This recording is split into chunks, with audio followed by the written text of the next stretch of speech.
জয় জয় রাধা দামোদর। তো আমি তো দামোদর মাস শুরু করে দিয়েছি। তো এই দেখো, সকালে উঠে স্নান করার পর তুলসী আর কি পরিক্রমা করছিলাম।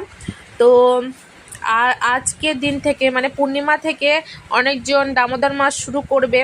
তো তারপরে আমি নেমে আসার পর পুজো করে নিয়েছিলাম। তারপরে এই 12টার পর প্রসাদ পেয়েছিলাম। প্রসাদ পাওয়ার পর তারপরে তো নাম টাম পড়েছিলাম, সেগুলো আর ভিডিওতে নিইনি। তারপরে বসে পড়েছিলাম তুলসী কাঠের মধ্যে তুলো জড়াতে। তো মা এই তুলসী গাছগুলো লাগিয়েছিল আগের বার, তো সেগুলো শুকিয়ে গিয়েছে। তো তারপরে তিলের তেল দিয়ে আমরা ভগবানকে দীপদান করব।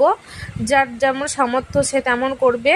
কেউ ঘি দিয়ে করে, আবার কেউ মাটির প্রদীপে দেখায়। তো যাই হোক, তারপরে তো মা দেখালো, তারপরে আমি দেখিয়ে নিলাম। এই যে আমাদের গোবিন্দকে আমাদের মা যশোদা উদুখুলে বন্ধন করেছেন এই মাসের অনেক মাহাত্ম্য রয়েছে। নিরামিষ খাওয়া, ভোরে স্নান করা, প্রদীপ দান, আকাশ প্রদীপ দেখানো, তুলসী সেবা করা, তারপরে সবচেয়ে বড় হলো নাম জপ।